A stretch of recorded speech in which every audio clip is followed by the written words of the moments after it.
திருச்சிற்றம்பலம். ஸ்ரீ பரஞ்சோதி முனிவர் அருளிய திருவிளையாடல் புராணம் பாகம் 371. திரு ஆலவாய்க்காண்டம் வாதவூரடிகளுக்கு உபதேசித்த படலம் பகுதி 114. உடனே புறப்பட்டு வரும்படி பாண்டிய மன்னர் ஓலை எழுதி அனுப்பியிருக்கின்றார். அதோடு கூட அதிலே தவறு இழைத்ததாக திரு வாதவூரடிகள் தவறு இழைத்ததாகவும் குறிப்பிட்டிருந்தார்.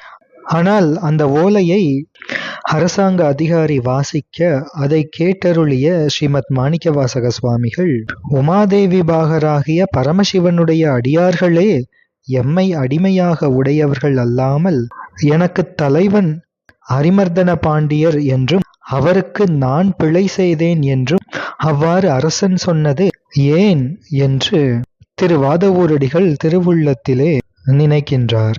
உலக வழக்கம் பற்றி அரசன் எழுதிய ஓலை வேதாகம வழக்கம் பற்றி நிற்கின்ற ஸ்ரீமத் மாணிக்கவாசக சுவாமிகளுக்கு வேறுபட்டு தோன்றுகின்றது. எனவே மாநில மன்னன் சொன்னது ஏன் என்று மனத்திலே எண்ணுகின்றார். அரசனை பொறுத்தவரை குதிரை வாங்குவதற்காக கொடுத்த திரவியங்களை திரு வாதவூரடிகள் அரசனது கருத்துக்கு மாறாக செலவழித்தார் என்பது அரசனுடைய கருத்து. ஆனால் அரசனுக்கு தான் ஒரு குற்றமும் செய்யவில்லை என்பது திரு வாதவூரடிகளினுடைய திருவுள்ளம்.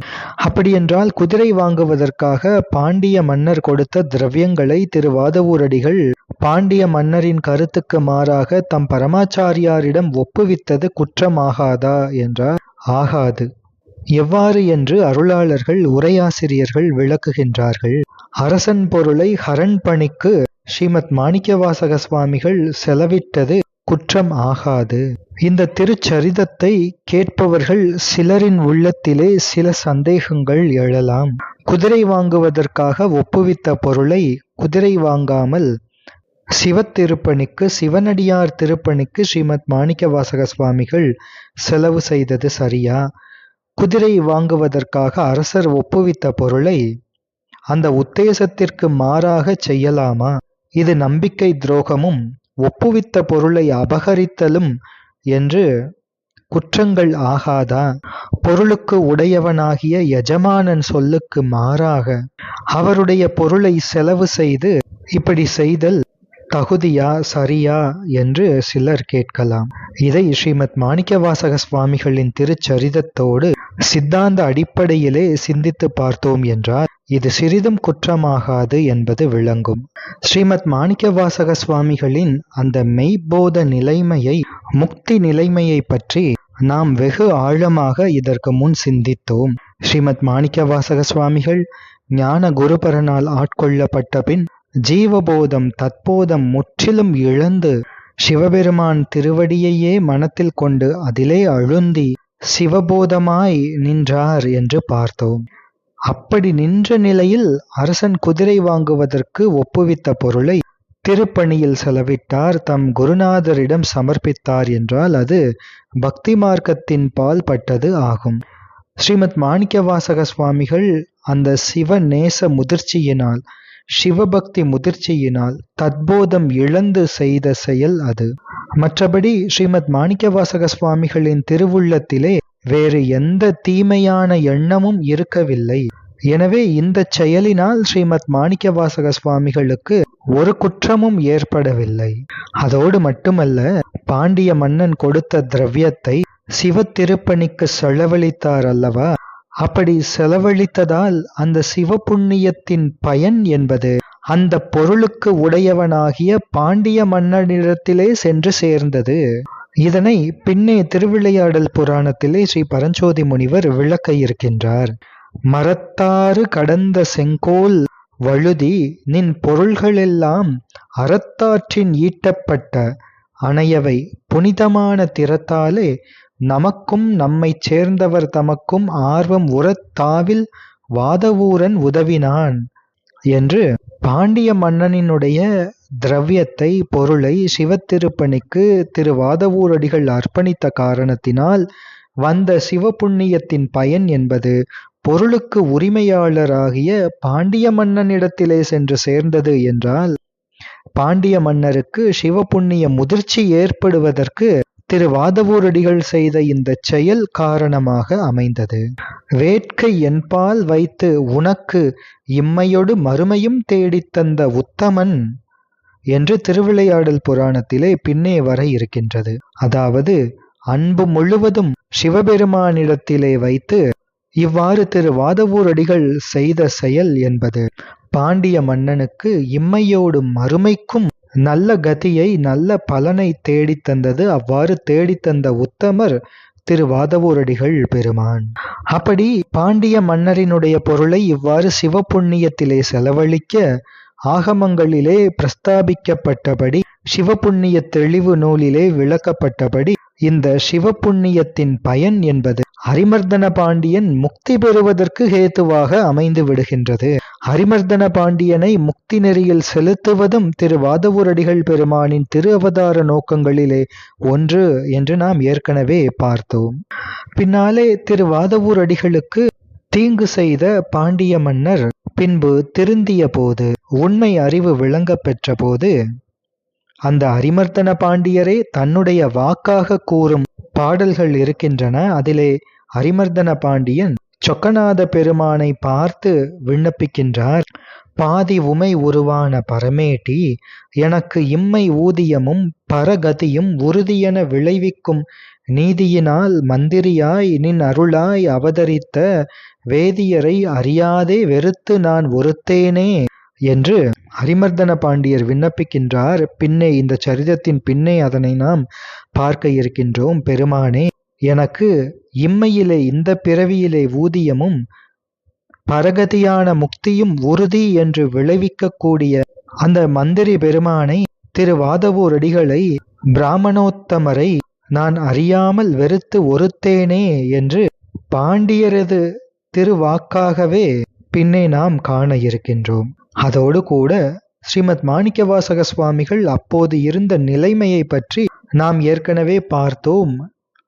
ஆடலர் பாடலர் உலகம் பழித்த செய்கையார் என்று அழுகையர் நகையினர் பாசம் கழித்த கண்களால் அரண் ஒரு கண்டு உலகில் விழித்த கண் குருடாத்திரி வீரரும் பலரால் என்றபடி இருந்து தத்போதம் என்பதே முழுவதும் ஒளிந்து சிவபோதமாகிய நிலையில் நிற்பவர்களுக்கு இந்த உலக ஆச்சாரமும் உலகியல் பற்றும் அவர்களுக்கு கிடையாது, அவர்களை பந்திக்காது. அப்படி ஞான நிலையிலே நின்று முக்தி நிலையிலே நின்று செய்பவர்களின் செயல் இந்த உலகத்தார்களின் பார்வையிலே இந்த உலகக் கண் கொண்டு பார்ப்பவர்களால் பழிக்கவும் படும். ஆனாலும் உலகியலாகிய விதிகள் அவர்களை கட்டுப்படுத்தாது. உலகியல் தர்மங்கள் விதிகள் இவற்றை கொண்டு முக்தி பெற்ற முக்தான்மாக்களினுடைய சொல் செயல்களை மதிப்பிடுவதும் சரியானதாக ஆகாது. அப்படி முக்தி நிலையில் நிற்பவர்களுக்கு இந்த உலகாச்சாரங்கள் எல்லாம் உறங்குபவன் கை பொருள் தானே நழுவுவது போல அவர்களை விட்டு நழுவிவிடும். முன்னம் அவனுடைய நாமம் கேட்டாள், மூர்த்தி அவன் இருக்கும் வண்ணம் கேட்டாள், பின்னை அவனுடைய ஆரூர் கேட்டாள், பெயர்த்தும் அவனுக்கே பிச்சியானாள், அன்னையையும் அத்தனையும் அன்றே நீத்தாள், அகன்றாள் அகலிடத்தார் ஆச்சாரத்தை, தன்னை மறந்தாள், தன் நாமம் கெட்டாள், தலைப்பட்டாள் நங்கை தலைவன் தாளே என்று எம்பிரான் திருநாவுக்கரசு சுவாமிகளின் திருவாக்கு.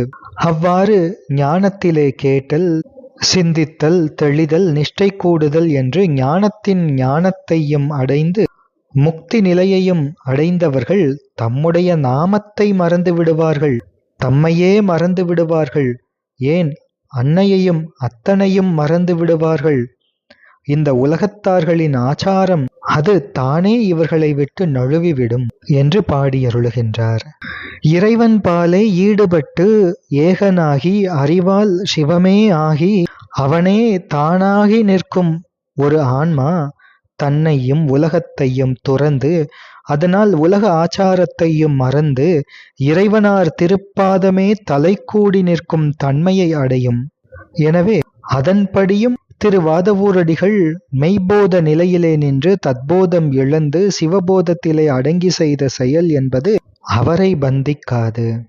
அது மட்டுமல்ல, இந்த உலகமும் உலகத்திலே இருக்கின்ற உயிர்களும் உலகத்திலே இருக்கின்ற சர்வ பதார்த்தங்களும் பரமேஸ்வரனுக்கு அடிமையாகவும் உடைமையாகவும் இருப்பவைகள். உயிர் பொருள், உயிரில் பொருள் எல்லாமே அவனுக்குச் சொந்தம். அவன் சுவாமித்துவம் உடையவர். உயிர்களெல்லாம் இறைவனது அடிமை. உலகமெல்லாம் இறைவனுக்குச் சொத்து, உடைமை. எனவே ஒரு முதலாளி இருக்கின்றார். அவரிடம் 2 பேர் வேலை பார்க்கின்றார்கள். அதிலே முதலாவது வேலைக்காரர் முதலாளியின் பணத்தை எடுத்து 2வது வேலைக்காரரிடம் கொடுத்து, நம் எஜமான் இன்று அரிசி வாங்கி வரச் சொன்னார், எனவே நீ போய் அரிசி வாங்கி வா என்று எஜமானனுடைய பணத்தை கொடுத்து 2ஆமவரிடம் கொடுத்து அனுப்புகின்றார்.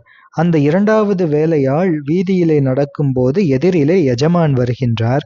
என்ன என்று கேட்டபோது அந்த 2வது வேலையாள் சொன்னார், முதலாவது ஆள் பணத்தை கொடுத்து நீங்கள் அரிசி வாங்கி வருவதாக சொன்னார், எனவே நான் செல்கின்றேன் என்று எஜமானனிடம் சொன்னார். அதை கேட்ட எஜமானன், இப்பொழுது அவசரமாக தேவைப்படுவது தங்கம்தான், எனவே நீ இந்த பணத்தை வைத்து அரிசி வாங்கி வராதே, தங்கத்தை வாங்கி வா என்று அந்த கட்டளையை எஜமானன் மாற்றி விடுகின்றார். உடனே அந்த 2வது வேலையாளும் சென்று அதற்கு தக்கபடி தங்கத்தை வாங்கி வந்து முதலாவது வேலையாள், அதாவது தன்னை அரிசி வாங்க அனுப்பிய அந்த வேலையாளிடம் சென்று, இதோ தங்கம், இது எஜமானன் சொன்னார், அரிசி வேண்டாம் தங்கத்தை வாங்கி வா என்று சொன்னார், எனவே நான் அப்படியே வாங்கிவிட்டேன் என்று கொடுக்கின்றார். இதிலே இந்த 2வது ஆள் செய்த செயல் என்பது குற்றம் என்று சொல்ல முடியுமா? நிச்சயமாக முடியாது. ஏனென்றால் இந்த 2ஆமவருக்கு கட்டளையிட்ட முதலாமவருக்கும் முதலாளி, அவர் தனக்கு கீழே வேலை பார்க்கின்ற ஒருவரினுடைய கட்டளையை மாற்றி அமைப்பதற்கும் வேறு கட்டளை பிறப்பிப்பதற்கும் அதிகாரம் உடையவர். இது ஒரு எடுத்துக்காட்டு. இதே போன்று அந்த பரமேஸ்வரனே உயிர்களையும் உலகத்தையும் அடிமையாகவும் உடைமையாகவும் உடைய எஜமானன். எல்லாம் உன் உடைமையே, எல்லாம் உன் அடிமையே, எல்லாம் உன்னுடைய செயலே என்பது பெரியோர் வாக்கு. இங்கே ஸ்ரீமத் மாணிக்கவாசக சுவாமிகள் சிவபெருமானினுடைய அடிமைகளில் ஒருவராகிய அரசன் தந்த சொத்து, பொருள், அதுவும் சிவபெருமானுடையது. அந்த சொத்துக்களை அவற்றின் உண்மை சொத்துக்காரராகிய பெருமானிடம் சேர்த்து விட்டார் ஸ்ரீமத் மாணிக்கவாசக சுவாமிகள். அப்படி சமர்ப்பித்து அவர் சொல்லியபடியே செய்தார், பெருமான் சொல்லியபடியே செய்தார். எனவே இதில் எந்த ஒரு நியாய விரோதமும் இல்லை. என்னதாக முன் நினைந்துள்ள பொருளும் இல்லதாகிய உடலும் யானும் நின்னவாக நின் அருள் கொடு நினைந்தேன் என்று திருவாதவூரடிகள் புராணத்திலே பார்த்தோம். தீட்சை செய்து ஆட்கொள்ளும் வேளையிலே இதுவரை எனது என்று நினைத்து கொண்டிருந்த பொருளையும் எனது உடல் என்று நினைத்து கொண்டிருந்த இந்த தேகத்தையும் என்னையும் தங்களுக்கே சமர்ப்பித்து விட்டேன் என்று நினைந்து உருகி அழுது சமர்ப்பித்த அதனையும் நாம் கண்டோம். அப்படி சமர்ப்பித்தவுடன் ஸ்ரீமத் பரமாச்சாரிய சுவாமிகள் என்ன கட்டளையிட்டு அருளினார்கள்? இந்த பொருள் எல்லாவற்றையும் சிவத்திருப்பணிக்கு, சிவனடியார் திருப்பணிக்கு மற்றும் வறுமையிலே இருப்பவர்களுக்கு இந்த பொருளையெல்லாம் கொடுத்து உதவுங்கள் என்று கட்டளையிட்டார். அப்படி இந்த உடைமைகளையெல்லாம் உண்மையிலேயே உடையவராகிய அந்த பெருமானது கட்டளைப்படி ஸ்ரீமத் மாணிக்கவாசக சுவாமிகள் அதனை உபயோகித்தாரே தவிர வேறு ஒன்றும் இல்லை. அப்படி பார்க்கும் வகையிலே இதிலே நியாய விரோதமோ சட்டவிரோதமோ இல்லை. சரி, அப்படி அரசன் பொருள் அது உண்மையிலேயே சிவபெருமானின் பொருள் என்று நினைத்து திருவாதவூரடிகள் அவ்வாறு சிவத்திருப்பணிக்கு செலவு செய்து விட்டார். அப்படியென்றால் இந்த உலகத்திலே எல்லோருமே அப்படி செய்யலாமே. இந்த உலகத்திலே ஒருவன் எந்த ஒரு காரியத்துக்காகவும் ஒருவனிடம் கொடுத்த பொருளை அவர் திருப்பணியிலே செலவு செய்து விடலாமா? அப்படி செய்தால் இந்த நாள் உலகம் சும்மா விட்டு விடுமா என்று கேட்கலாம். உலகியல் சட்ட விதிப்படி அப்படி செய்தல் கூடாதுதான்.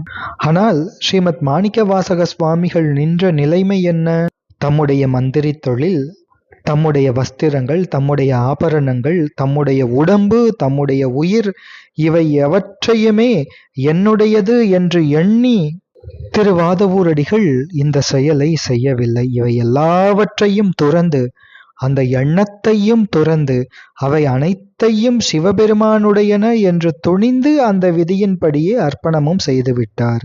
ஆனால் நாம் இவ்வாறு செய்ய முயன்றால் அது நம் ஜீவபோதத்தால் செய்வோம். நான் என்ற உணர்வோடும் எனது என்ற உணர்வோடும் அகங்கார மமகாரங்களோடு நாம் இதனை செய்வோம். அப்படி செய்வது தவறுதான்.